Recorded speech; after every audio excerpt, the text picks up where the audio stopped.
December 1944. The frozen hell of the Ardennes forest. A starving German grenadier searches a fallen comrade's pockets, hoping for a crust of bread, but finds only a tattered letter from home, dated 6 months ago. Just 3 miles away, across the smoke-filled valley, an American private laughs while reading a V-mail sent from Ohio only last week. The German High Command mocked the amateur US Postal Service as a civilian waste of space. They didn't realize they were facing a logistical juggernaut that converted ink and paper into instruments of psychological terror. To the German High Command, military power was measured in the thickness of panzer armor and the muzzle velocity of the 88mm flak gun. Their understanding of warfare was rooted in the tyranny of the front, the belief that only what exploded mattered. To a Prussian-trained officer, the American obsession with victory mail and the Army Post Office appeared not just amateurish, but a decadent waste of precious cargo space. They viewed the massive influx of letters as a sign of American sentimentality, a weakness in a mongrel nation that supposedly lacked the iron will for total war. What the German generals failed to grasp was that they were looking at a dinosaur of an organization, the US Postal Service, that had been militarized with the clinical precision of a Swiss watch. By 1942, the American military hadn't just added bourdienne to their ranks. They had transformed logistics into a mathematics of morale. The German Feldpost was a fractured traditional system that prioritized ammunition over ink. If a railway was cut, the letters were the first to be burned to clear space for shells. The German soldier was expected to fight for the fatherland out of duty, even if he hadn't heard his wife's voice in 6 months. But the Americans understood a radical departure from conventional military philosophy. A soldier who knows his family is safe, who can hear the laughter of his children through a piece of paper, is a soldier who fights with a terrifying, sustainable energy. To manage this, the Americans created the APO, the Army Post Office, a logistical juggernaut that functioned like a factory assembly line. It was a massive, clunky beast of an organization, yet it moved with unprecedented speed. While the Germans struggled with horse-drawn mail wagons that fell behind the Blitzkrieg, the Americans were requisitioning cargo planes and high-speed destroyers just to move mail. The centerpiece of this industrial assault on silence was V-mail. To a German engineer, V-mail would have looked like science fiction. Instead of transporting tons of heavy paper, the Americans began treating letters like data. They photographed millions of messages, reduced them to 16mm microfilm, and flew the film across oceans at speeds the Luftwaffe couldn't match. One roll of film, weighing just a few ounces, carried the emotional weight of 1,600 letters. The statistics of this amateur service were irrefutable. By 1944, the APO was processing over 6 million pieces of mail every single day. That is 2.5 billion letters a year.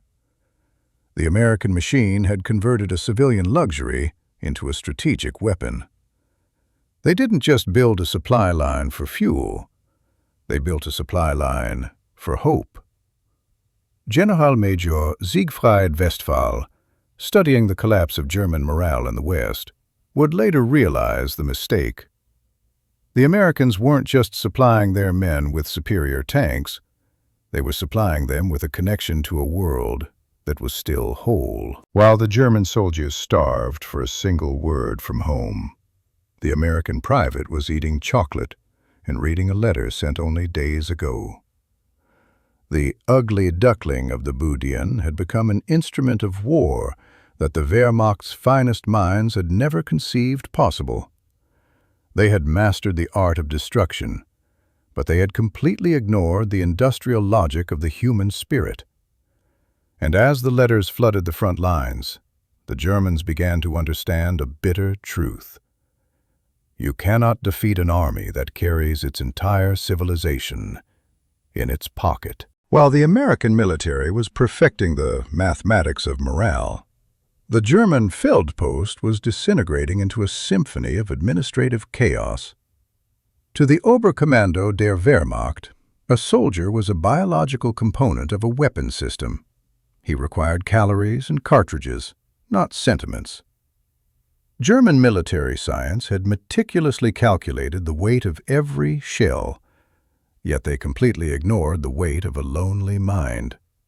By 1943, this clinical disregard for the psychological supply line had created a terminal fracture in the German war machine. The contrast between the two systems was not just technical, it was a collision of fundamental philosophies. The German Feldpost operated on the principle of military necessity.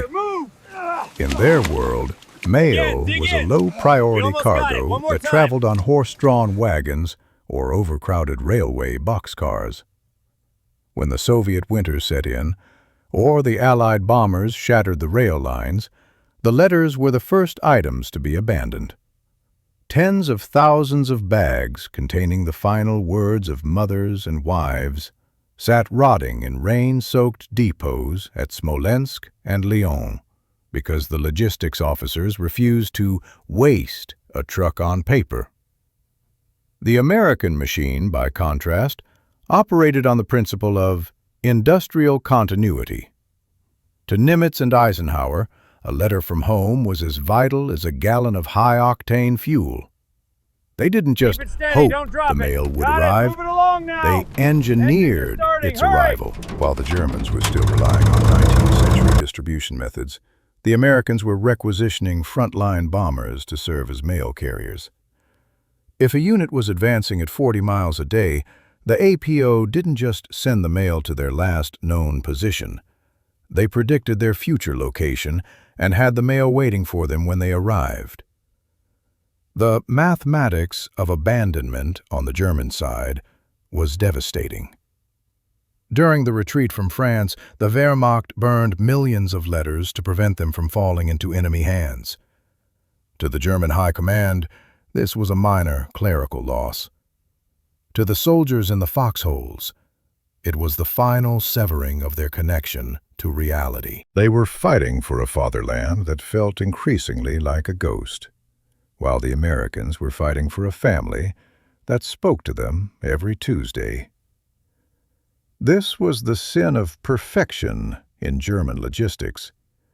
They had designed a perfect system for moving steel, but a catastrophic one for moving hope. German intelligence tracked the Allied advance and saw the massive logistics bases, the mountains of crates, and the endless truck convoys. What they didn't see, what their rigid doctrine prevented them from seeing, was that every 10th truck wasn't carrying shells. It was carrying the collective voice of the American people. The unbelievable truth was that the Americans were willing to violate every rule of military efficiency to ensure a private from Brooklyn got his birthday card. They used 20% of their precious air transport capacity just for mail. They built mobile post offices that followed the tanks into battle. To the Germans, this was amateurish and sentimental. But as the German morale collapsed into a black hole of silence and isolation, the Americans remained psychologically armored. The Feldpost had failed because it treated the soldier as a machine. The APO succeeded because it treated the soldier as a human being whose heart was still in Ohio. In the end, the German army was defeated not just by superior firepower, but by the devastating realization that they had been forgotten by their own system, while their enemies were being cheered on by an entire nation one letter at a time. While German military science was struggling with the mathematics of attrition, American logistics had moved on to the mathematics of morale. To an officer in the Wehrmacht, a letter was a piece of paper that weighed exactly 20 grams. To the American Army Postal Service, those 20 grams, when multiplied by millions, represented a logistical weight that could crush an army's spirit or fuel its victory. By 1944, the sheer scale of American mail operations was no longer a civilian service. It was an industrial overflow that shattered every German assumption about military endurance. The statistics of this operation defy conventional military comprehension. At its peak, the APO was processing over 6 million pieces of mail every single day. That is 2.5 billion letters a year. If you stacked those letters, they would reach the stratosphere. If you laid them end to end, they would circle the globe multiple times. This wasn't just mail. This was a tidal wave of ink and paper moving at the speed of an armored division. German intelligence officers 15% tracking the Allied supply chain for mail? were stunned by This the must be a mathematics mistake. of morale hidden within the cargo manifests. A single infantry division required 700 tons of supplies daily, but the Americans were dedicating up to 15% of their precious transport tonnage just for mail. To the Germans, who were starving for fuel and ammunition, this was an unbelievable truth.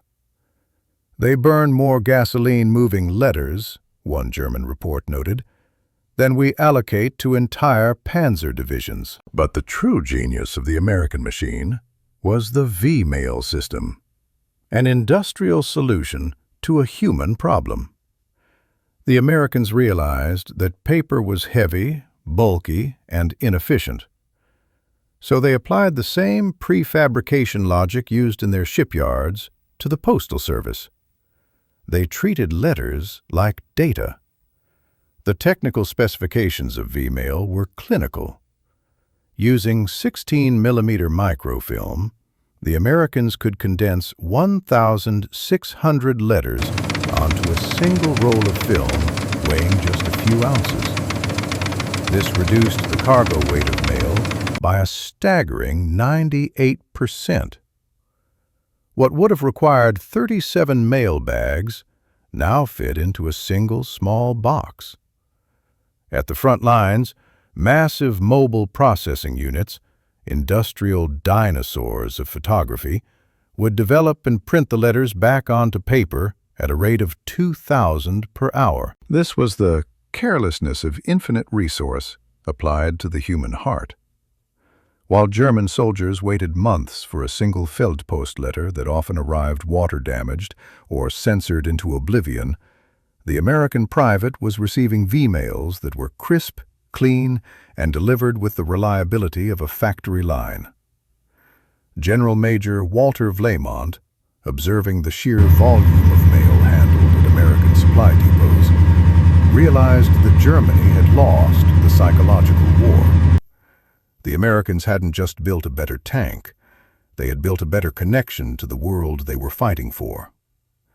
Every V-mail was a reminder that the mathematics of destruction couldn't touch the American heartland. While the German soldier was becoming a ghost in a frozen forest, the American soldier was a living part of a society that refused to let him go. The thunder of the American machine didn't just speak through its guns. It spoke through 6 million voices a day, ensuring that while the sky belonged to the planes, the future belonged to the nation that could move 1 billion memories as easily as it moved 1 billion bullets. In early 1942, an American postal engineer named Charles P. Morse faced a logistical nightmare that would have paralyzed the German general staff. The problem was simple but catastrophic. How do you transport 150,000 letters to the front lines on a single, overcrowded cargo plane? In the rigid, traditional world of the Wehrmacht's Feldpost, the answer was, you didn't. You prioritized the ammunition and let the letters rot in a warehouse. But Morse and the American industrial machine looked at those letters and saw data, not paper. They were about to execute a technical miracle known as V-mail, a system that would reduce the weight of an army's mail by a staggering 98%. The mathematics of morale required a radical departure from conventional physics. A single mail sack containing 1,600 traditional letters weighed 50 pounds and occupied 2 cubic feet of precious cargo space. To the American logistical mind, this was an inefficiency that bordered on sabotage. Their solution was the microfilm juggernaut. The process was clinical, automated, and relentlessly efficient. At a processing center in New York or San Francisco, a V-mail letter was fed into a high-speed industrial camera. In less than a second, the letter was photographed onto 16mm motion picture film. One roll of this film, barely the size of a cigarette pack, could hold 1,600 individual messages. The math was devastating to any opponent. What would have filled 37 mail bags now fit into a single small box. German intelligence, tracking Allied supply manifests, initially dismissed the low mail tonnage as a sign that American morale was collapsing, that the decisive battle had finally broken their spirit. They didn't realize they were witnessing a technological shift that had turned the Postal Service into a high-speed conveyor belt. While German soldiers were waiting for horse-drawn wagons to deliver heavy, water-damaged paper, American letters were traveling as lightweight microfilm at 300 miles per hour. Once the film arrived at the front, the industrial might of the American machine took over again. Portable darkrooms, housed in ruggedized trucks, would develop the film and print the letters back onto 4x5-inch paper at a rate of 2,000 per hour. It was a factory assembly line for human connection. The American soldier received a crisp, clean reproduction of his wife's handwriting, while the German soldier received nothing but silence. This was the sin of perfection in reverse. The Germans built complex mechanical superweapons, but the Americans built a complex mechanical system to deliver a hello from Ohio. By mid-1944, over 1 billion V-mail letters had been processed. The American machine had successfully decoupled the emotional weight of a message from its physical weight. They had industrialized the human spirit, ensuring that no matter how far the tanks advanced, the voice of the American heartland was never more than a few ounces of film away. As the German morale disintegrated into a black hole of isolation, the Americans remained psychologically armored by a system that treated a soldier's love letter with the same technical priority as a 105mm shell. The thunder of the American machine was now whispering in every foxhole, and the sound was the inevitable roar of a superior civilization. By early 1945, the Allied advance into Europe had created a logistical crisis that threatened to choke the offensive. In a massive, unheated warehouse in Birmingham, England, the mathematics of morale had hit a wall. 7 million pieces of undelivered mail were stacked to the rafters, some of them rotting, many addressed to soldiers who had already moved, bled, or died. To the German observers, this was the inevitable collapse of the amateur American system. They believed that no organization, especially one made of inferior elements, could untangle a 2-year mountain of chaos. Enter the 6,888th Central Postal Directory Battalion. To the German racial theorists, this unit was an impossibility.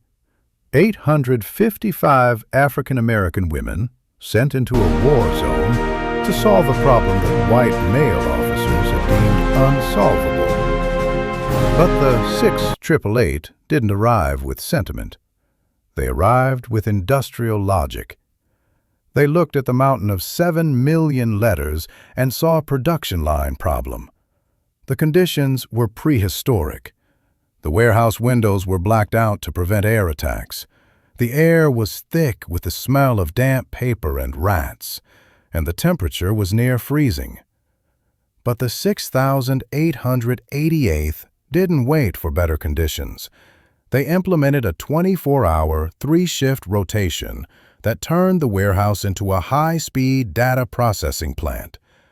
Their technical precision was clinical. They created a tracking system for 7 million names, managing a mathematics of personnel that accounted for every unit transfer, every hospital stay, and every burial. They dealt with 7,500 Robert Smiths, identifying each one by his serial number with the accuracy of a modern computer. While the German Feldpost was burning mail to save space, these women were sorting 65,000 pieces of mail per shift. The unbelievable truth was that they didn't just meet their deadline, they decimated it.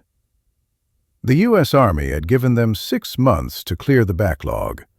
The 6,888th finished it in 3. This was the carelessness of infinite resource replaced by the precision of absolute organization. They processed 17 million pieces of mail in total, ensuring that the connection between the American heartland and the front lines was never broken. German intelligence officers, receiving reports of the sudden surge in American morale, couldn't comprehend the source. They were looking for new tanks, but they were being defeated by a battalion of women with sorting bins.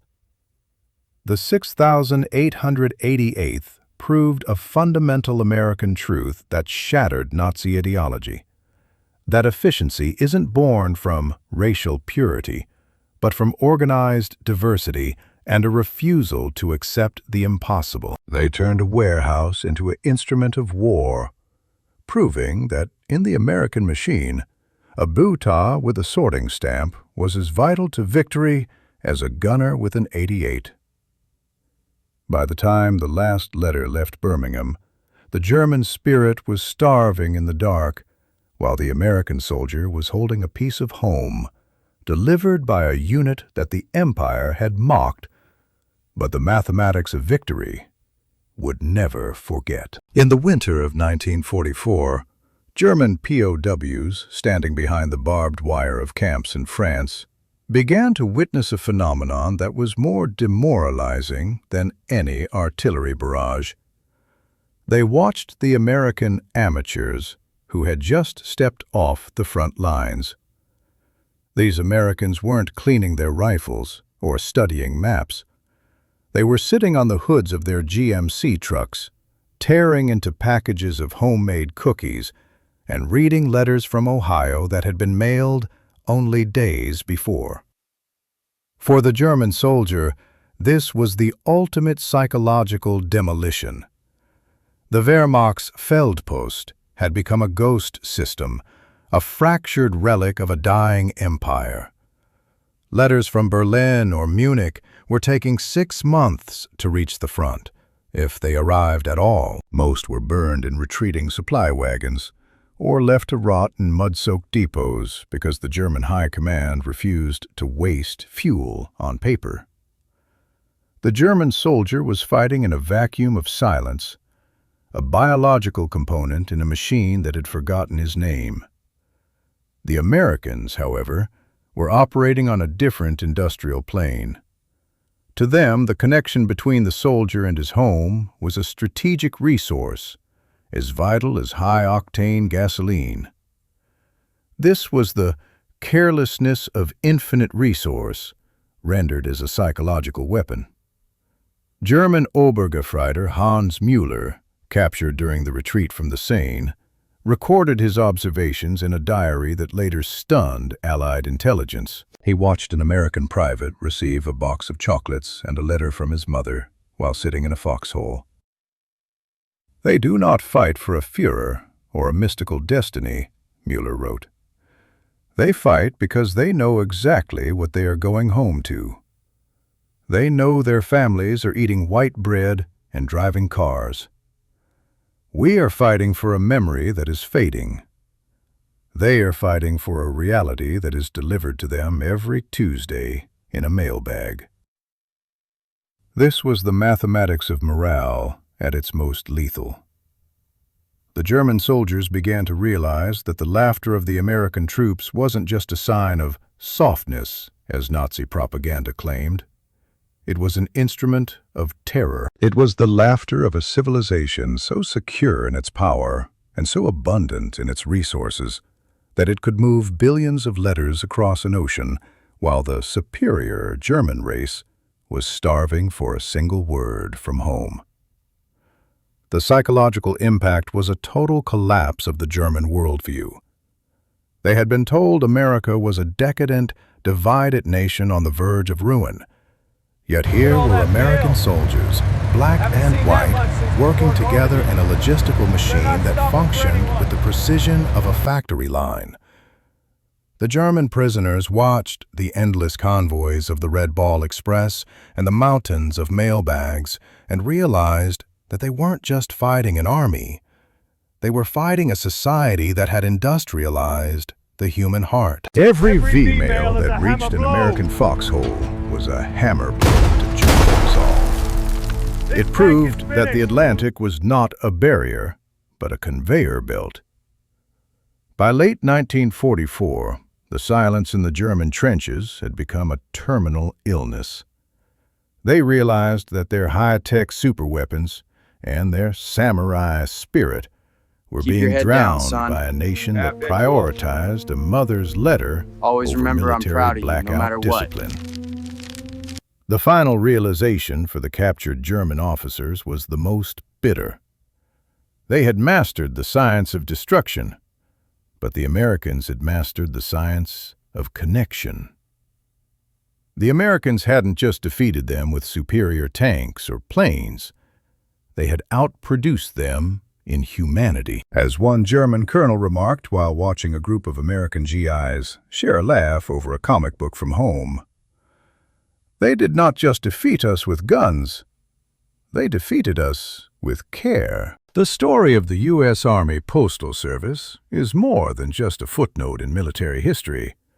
It is the ultimate vindication of American industrial pragmatism. For decades, the German General Staff had perfected the art of moving steel, fuel, and fire. They believed that victory was a cold calculation of muzzle velocity and armor thickness. But the American machine understood a deeper, more devastating truth. An army is not just a collection of machines, but a collection of human hearts. If you lose the heart, the machine becomes a hollow shell. The mathematics of morale proved that logistics is not just about moving ammunition. It is about moving belief. By 1945, the American APO had processed over 2.5 billion letters. They had treated a private's mail with the same technical priority as a general's battle plans.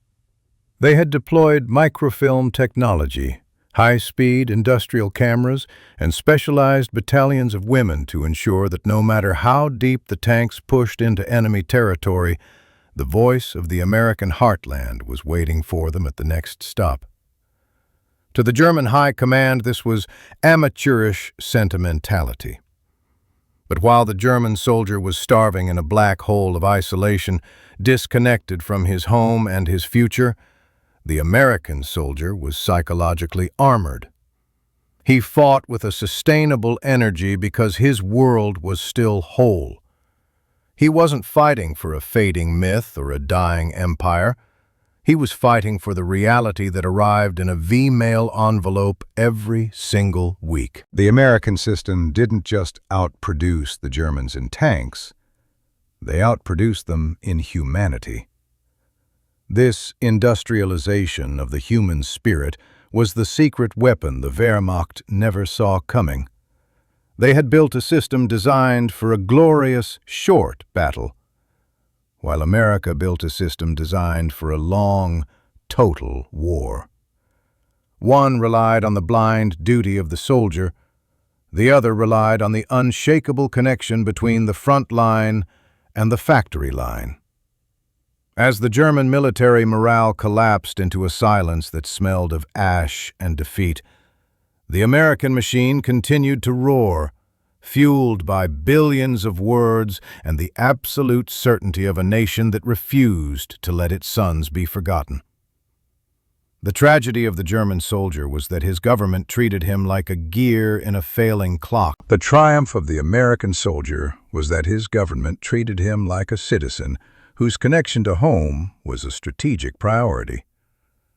In the end, the Pacific and Atlantic were won by the side that could sustain the human heart as efficiently as it sustained the internal combustion engine. The silence of the German Feldpost was the sound of a losing civilization, while the rustle of the American mailbag was the sound of a coming victory. Ultimately, the conflict was decided by a fundamental difference in faith. The Germans believed in sacrifice for the empire, but the Americans believed in the postal system that would bring them home.